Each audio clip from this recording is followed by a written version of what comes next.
Hello students, welcome to our online classes. बेटा, आज का जो हमारा टॉपिक है वो है relation between electric current and drift velocity. तो हमें एक रिलेशन डिराइव करना है जो कि करंट और ड्रिफ्ट वेलोसिटी में होगा बेटा।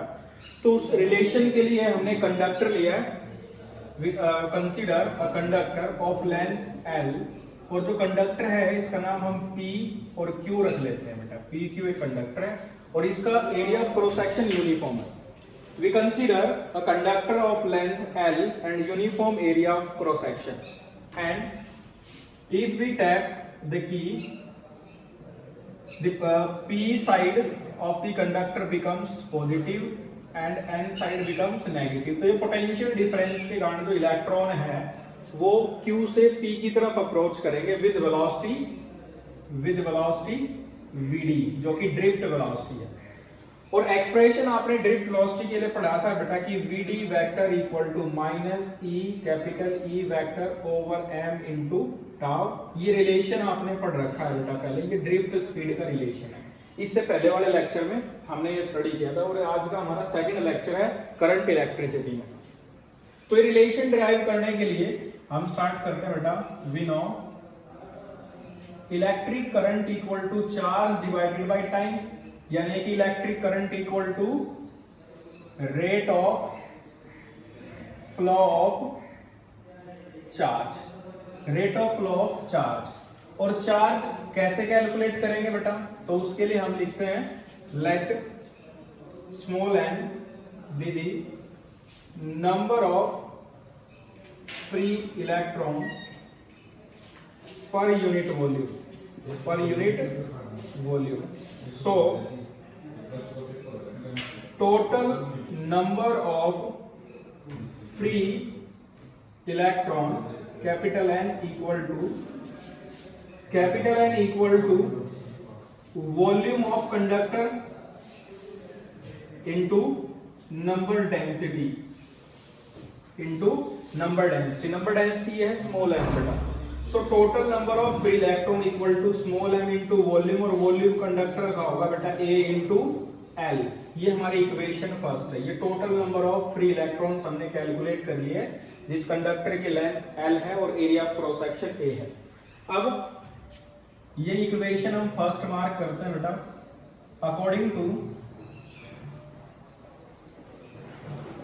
To quantization of charge, according to quantization of charge, Q equal to N into E, where N beta number of free electron and E है बेटा चार्ज, जिसकी वैल्यू है 1.6 into 10 to power minus 19 coulomb. तो n की value हमारे पास है first equation में, second equation में बेटा, और करंट है Q by T है बेटा। टाइम और कैलकुलेट कर लेंगे। If electrons moves with speed Vd from with velocity Vd from Q to P with a battery of potential V volt is applied across it. So Vd velocity equal to L by T, where L be the length of the conductor and T be the time. So time T equal to L over Vd number third. यहां से अगर हम total अगर electric charge calculate करेंगे इस relation से, Q equal to N की जो वैल्यू है बेटा वो NaL और इनटू स्मॉल e, इसे हम थर्ड इक्वेशन लिखेंगे और ये हमारी फोर्थ इक्वेशन। दोबारा से देखिए बेटा, इतना हम रिलेशन डिराइव करना चाहते हैं करंट और ड्रिफ्ट वेलोसिटी में। तो उसके लिए हमने कंडक्टर अज्यूम किया जिसकी length L, uniform area of cross section A है। If T is tapped and a battery of potential V volt is applied across the end of the conductor, so the electrons get drifted towards the positive side of applied electric field and Vd be the drift speed of electrons, and we know charge equal to rate of flow of charge, so current equal to rate of flow of charge, that I equal to Q by T. In this conductor we assume n be the number of electron per unit volume, and we can say n be the number density. So total number of free electron in this conductor equal to volume of the conductor into number density, that is NaL. These are the total number of free electron in this conductor. And according to quantization of charge, charge equal to Ne, where n be the total number of free electrons, and n equal to small n Al into E, that is third.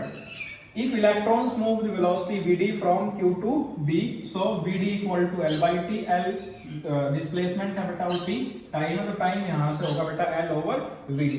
तो ये value हम use कर सकते हैं first में, from equation first, third and fourth, we get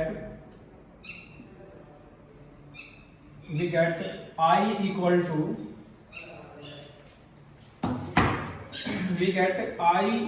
to Q from here, NaLe, and T is L over Vd, and this relation becomes I equal to NeA Vd. L से हम L cancel कर देंगे, तो जो result होगा बेटा ये हमारा फिफ्थ रिजल्ट है और मोस्ट इंपॉर्टेंट डेरिवेशन है, और इसी रिजल्ट का बेटा हम तकरीबन हर एक आर्टिकल में इसका यूज करेंगे. तो एक तरह से बेटा अगर बात करते हैं, काफी इंपॉर्टेंट डेरिवेशन है ये. I equal to NeAVD, which is required relation between current and drift speed या drift velocity. यहाँ स्मॉल n है बेटा वो number of electron per unit volume है. अगर आप कोई एक स्पेसिफिक कंडक्टर अज्यूम करते हैं तो n भी फिक्स होगा. वैसे ये n जो है वो अलग अलग कंडक्टर में अलग अलग होगा. E चार्ज है जो इलेक्ट्रॉन का, वो फिक्स है बेटा, चाहे कोई भी कंडक्टर आप लें. और A एरिया ऑफ कंडक्टर है, area of cross section of the conductor. अगर कंडक्टर आपने यूनिफॉर्म लिया तो A भी फिक्स होगा. तो आप यहां से ऐसा कह सकते हैं, for a specific conductor current is directly proportional to drift speed. Current is directly proportional to drift speed if n and A are constant. अगर n और A आप कांस्टेंट रखते हैं बेटा इसमें, तो ये जो रिलेशन है ये फिक्स होगा बेटा.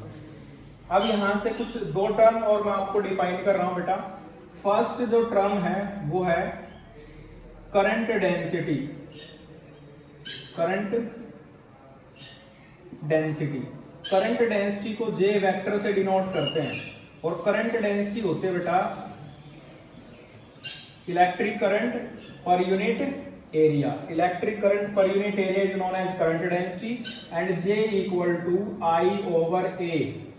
तो बेटा आप इस रिलेशन से भी J की वैल्यू निकाल सकते हैं. A को जैसे आप डिवाइड में लेके आएंगे, रिजल्ट होगा NeVd. तो ये एक्सप्रेशन आ गया बेटा NeVd. Vd हमारी ड्रिफ्ट स्पीड है, Vd है बेटा drift speed. So J equal to I over A equal to NeVd. ये करंट डेंसिटी है. जो करंट होगा बेटा वो कंडक्टर के सरफेस पर मूव करता है, वो कंडक्टर के सरफेस पर मूव करता है डीसी. इसलिए जो कंडक्टर आजकल यानी कि जो वायर बनाई जाती है वो ACSR बनाई जाती है. ACSR टेक्नोलॉजी है क्या? ACSR का मीनिंग होता है एल्यूमिनियम कंडक्टर स्टील रेनफोर्स्ड. यानी कि एल्यूमिनियम का कंडक्टर होता है और बीच में हम स्टील डाल देते हैं. ये जो मटेरियल है बीच में आपको दिखाई दे रहा है, ये मटेरियल स्टील है. अब इससे होता क्या है, बीच में स्टील डालने से स्टील जो है वो काफी हार्ड मटेरियल है, जिससे जो हमारी जो वायर है वो काफी स्ट्रॉन्ग बनेगी. उसको टाइट इजीली किया जा सकता है क्योंकि वो काफी स्टिफ है, काफी स्ट्रॉन्ग है. अब जो करंट है बेटा वो सेंटर से तो मूव करेगा नहीं, करंट मूव करता है सरफेस से, तो करंट में कोई फर्क नहीं पड़ेगा बेटा. इसलिए इस टेक्नोलॉजी का हम यूज कर सकते हैं जिसे बोलते हैं ACSR, यानी कि एल्यूमिनियम कंडक्टर स्टील रेनफोर्स्ड. और बेटा करंट डेंसिटी मैंने आपको बताया, करंट पर यूनिट एरिया. ये थी हमारी फर्स्ट टर्म बेटा. सेकंड टर्म जो हम पढ़ेंगे वो है मोबिलिटी.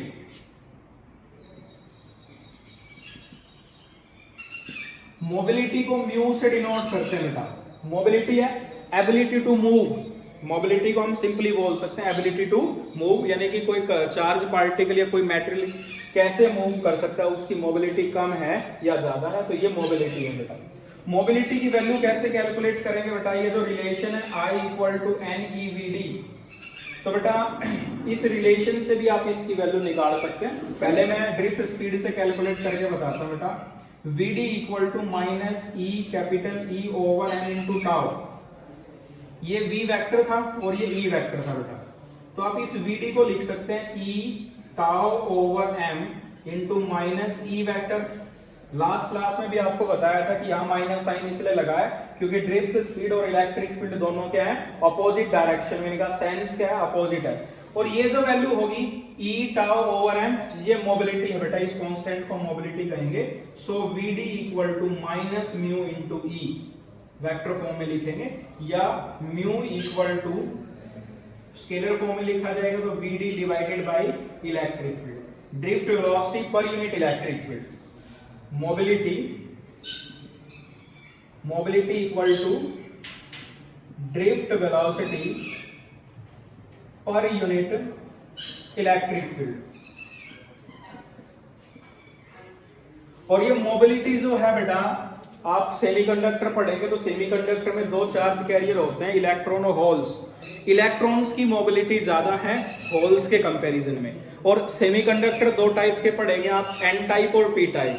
एन टाइप सेमीकंडक्टर की मोबिलिटी ज्यादा है पी टाइप के सेमीकंडक्टर से, ये सेमीकंडक्टर में हम स्टडी करेंगे। तो मैंने आपको दो क्वांटिटी बताई बेटा, एक मोबिलिटी और दूसरा है करंट डेंसिटी, ये दोनों ही इंपॉर्टेंट है।